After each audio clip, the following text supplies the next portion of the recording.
Video में खुश आमदीद। आज का जो टॉपिक है वो आपके सामने है। एग्ज़ाम्स जब आपके फाइनल सेमेस्टर के हो जाते हैं, रिज़ल्ट आ जाता है, हर चीज़ आपकी क्लियर हो जाती है, अकाउंट बुक वगैरह, और उसके बाद आपने जो सिक्योरिटी फ़ीस के लिए अप्लाई करना होता है वो कैसे करते हैं और वो कितनी होती है, वो आपके साथ इस वीडियो में शेयर करते हैं सारी बातें।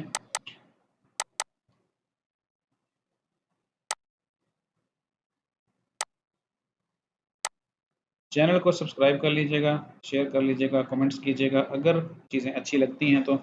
और अब आपको बताएं कि सिक्योरिटी फ़ीस होती कितनी है और उसको कैसे आपने वापस लेना होता है और उसके लिए क्या-क्या चीज़ें ज़रूरी होती हैं। एक तो चीज़ आपको बता दूँ, मैं आपको लिख के बता देता हूँ कि जो सिक्योरिटी फ़ीस है वो कितनी-कितनी होती है।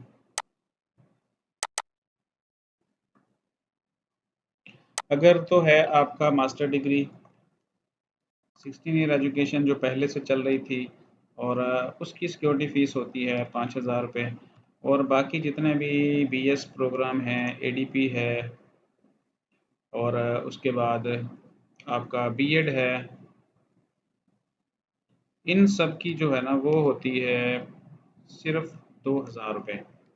और अगर आपने उसको एडजस्ट ना करवाया हो, अपनी जो आपका वोचर आता है, एक आपको पता है कि एक वोचर आता है आपका, जिसे कहा जाता है कि ये कन्वोकेशन फ़ीस है। जैसे मैं आपको एक दिखाता हूँ, और ये वोचर हमेशा तब आता है जब आपकी डिग्री कंप्लीट हो जाती है, रिज़ल्ट आ चुका होता है, तो तब आपका ये रिज़ल्ट जो है ना वोचर आ चुका होता है। 2,000 रुपये का मैं आपको दिखाता हूँ।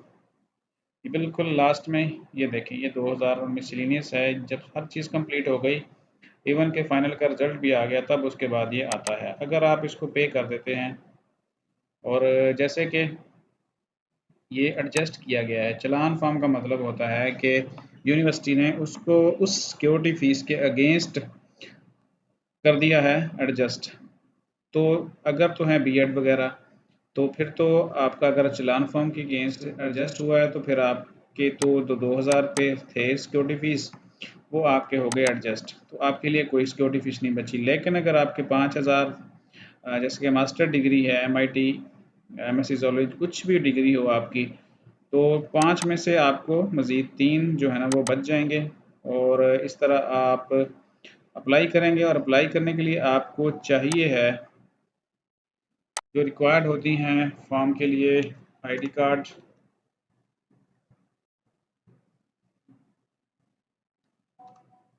नंबर चाहिए आपको।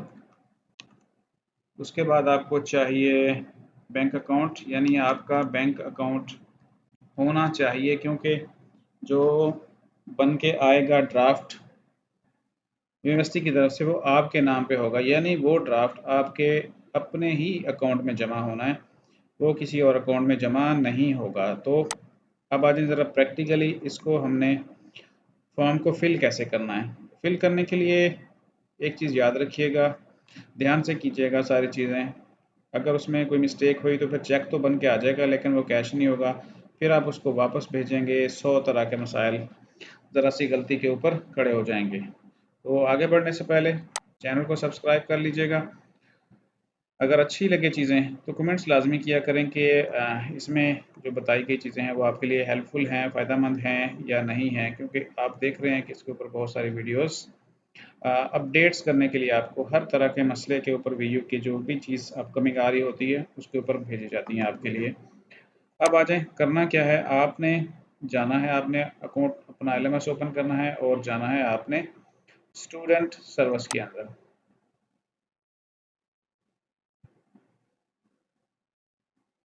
स्टूडेंट सर्विस ओपन हो जाए, और उसके बाद जो चूँकि ये फ़ीस का मामला है, पैसों का मामला है, तो आपने जाना है अकाउंट्स के अंदर, और यहाँ पे लिखा है सिक्योरिटी रिफंड।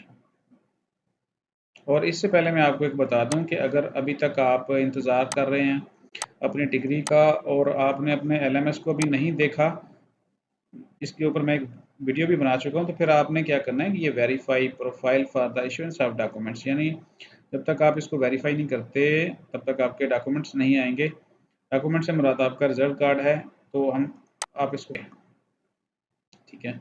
अब हम अप्लाई करते हैं इसके लिए और स्टूडेंट सर्विस में दोबारा जाते हैं और फिर उसके बाद अकाउंट सेक्शन के अंदर सिक्योरिटी रिफंड, और यहाँ पे जो आपने एक तो यहाँ पे एड्रेस आ जाएगा, ठीक है, एड्रेस के जिसके ऊपर आपका ड्राफ्ट आएगा, ठीक है।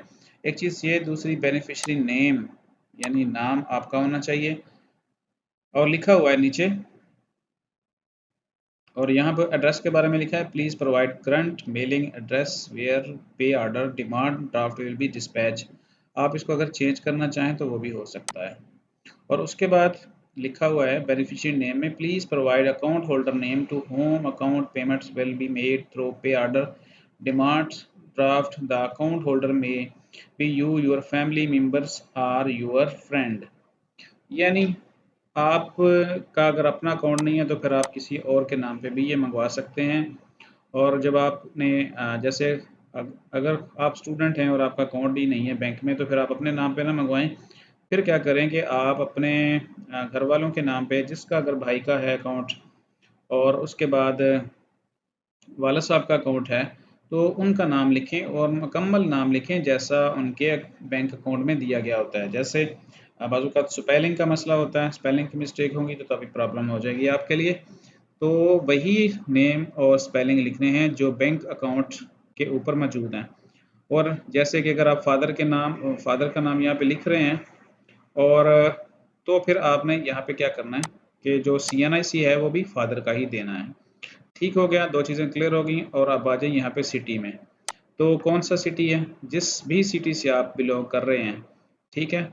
मतलब अगर वो आपका ड्राफ्ट फ़र्ज़ करें यहाँ हम कानपुर में हैं इस वक्त, तो आपने क्या करना है, कानपुर लिखना है, ठीक है।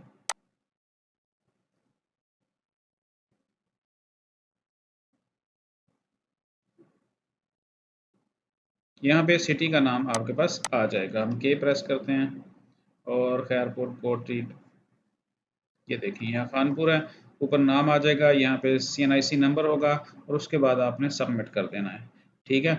और इसके बाद आपने इसको ट्रैक कैसे करना है कि अप्लाई कर दिया तो कैसे पता चलेगा कि आया कि नहीं आया, एडजस्ट हो गया क्या, उसके बारे में कहा गया। तो जब आप इसको सबमिट करेंगे तो यहाँ पे एक स्टेटस आ जाएगा कि सबमिशन डेट और प्रोसेस है, और उसके बाद क्या वो डिस्पैच हुआ या नहीं, यानी एक ट्रैकिंग रिकॉर्ड बन जाएगा आपके लिए।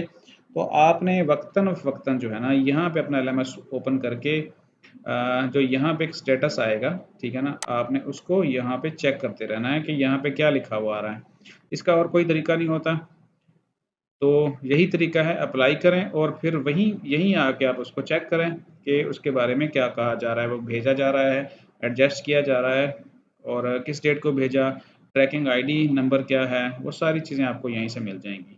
तो आप खुद भी अप्लाई कर सकते हैं, सिंपल सा मेथड है। उम्मीद है कि ये चीज़ आपको समझ आ गई होगी। और अब जो अगली वीडियो मैं इंशाल्लाह बनाऊंगा वो होगी वेरिफिकेशन की, कि डिग्री आप लेने के बाद यूनिवर्सिटी से वेरीफाई किस तरह करवाते हैं। तो stay tune, V U Khanpur, और इंशाल्लाह मिलते हैं नेक्स्ट वीडियो में। तब तक अपना ख्याल रखिएगा। अल्लाह हाफिज़।